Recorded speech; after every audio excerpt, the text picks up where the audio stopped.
to start today with one of my favourite authors, and I get the pleasure of actually interviewing her as well. So I'd like to introduce Rachel Joyce.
Hi everybody, we've just come out of the talk by Rachel Joyce.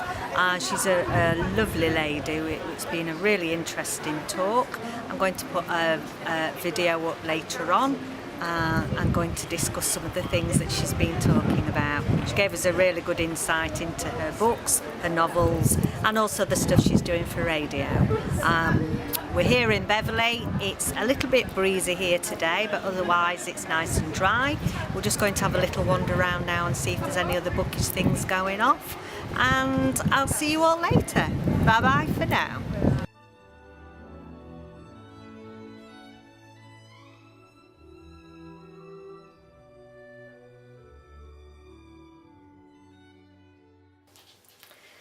We had a wonderful time yesterday in Beverley when we went to see an audience with Rachel Joyce.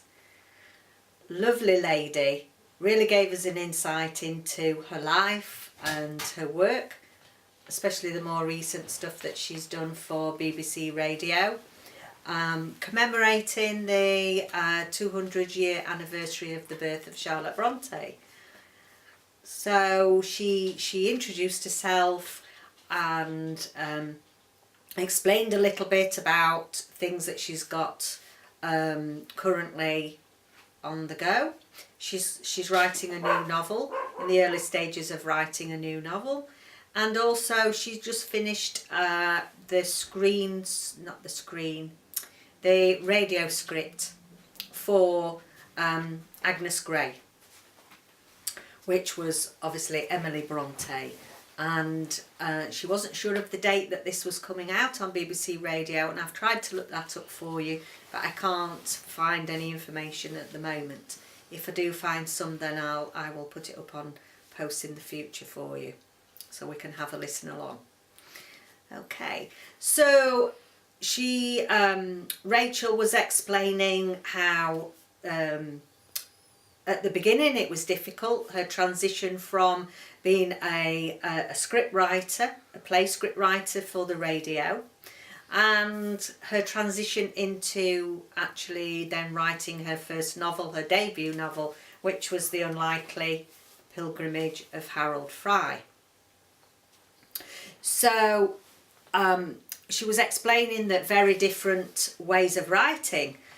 For the scripts, they had to be quite short, they had to be quite succinct, they had to have a hook in there. She called them as a hook to keep the audience listening rather than turning it off. And then at the end she had to have a really powerful, interesting ending.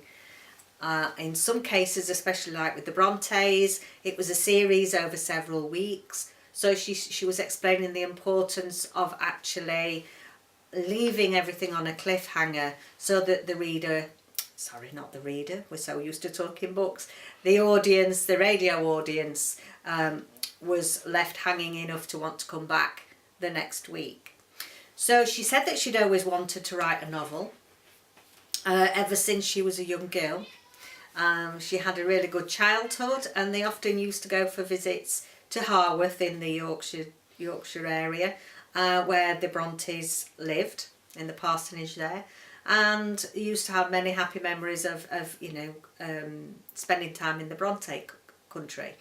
So ever since then she had a passion for the Brontës. She had this feeling that she wanted to write a novel, but obviously she started as an actress, then went into writing plays and stories for the radio, and then obviously ventured into Harold Fry.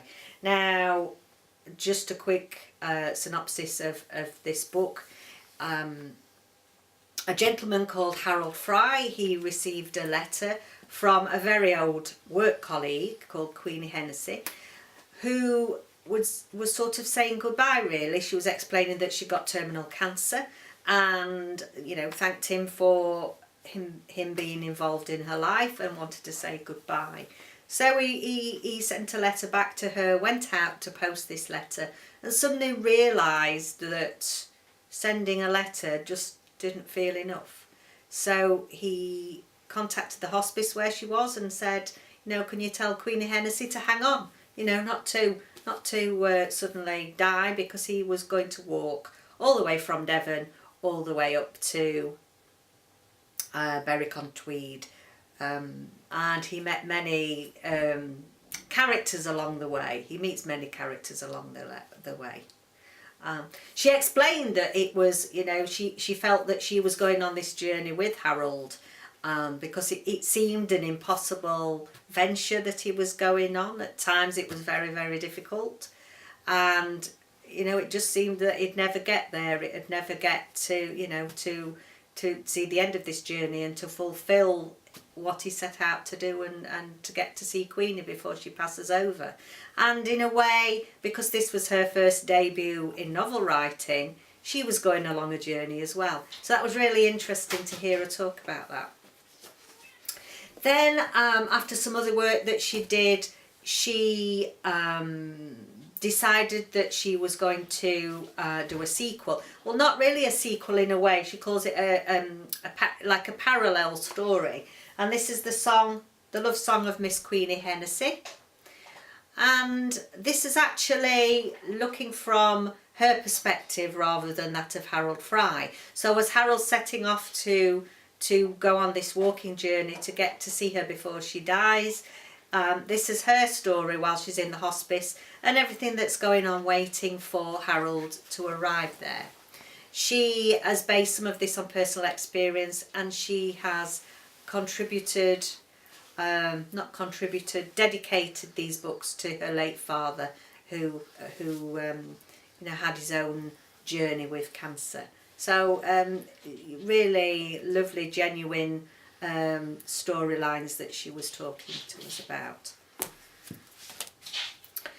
Another one of her novels that I bought while I was there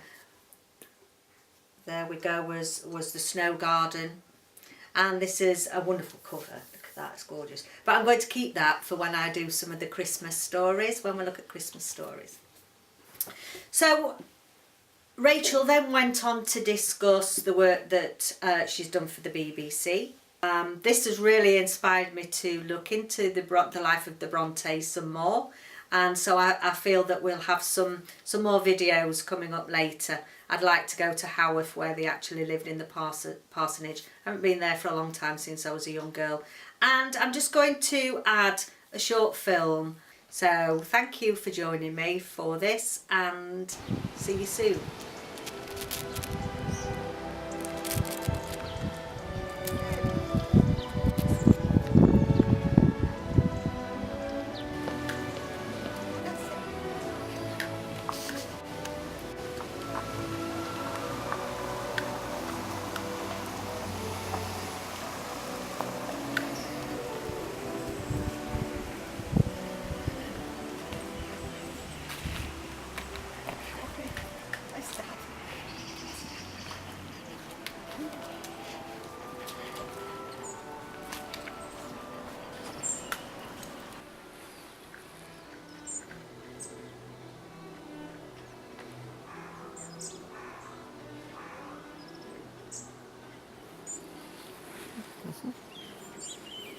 Good morning, everyone.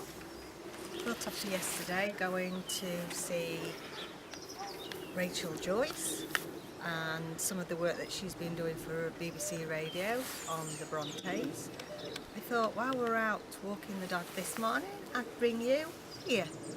And this is actually where Anne Brontë has been laid to rest.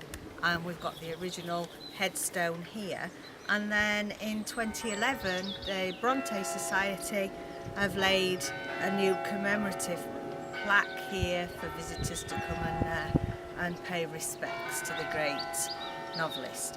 A lot of the writing now is getting quite worn away, so I presume that's why they've done the new pack. Shh, shh, shh. I think he's getting restless, is Nelson. He's saying, "Oh, I should be going for a walk now, Mum." And lovely sunny day here, and as you can see behind me, what a fantastic place to be laid to rest. I should have to investigate where Charlotte Bronte's laid to rest actually. Shushy! Shush! Shush! And get back to you on that. It'd be interesting to tie that in as well with the work that Rachel Joyce has been doing. But anyway, thought I'd give you a treat to this wonderful part of the North Yorkshire where we live. And yes, says Nelson. You can even hear the Sunday church bells in the background. So, see you later.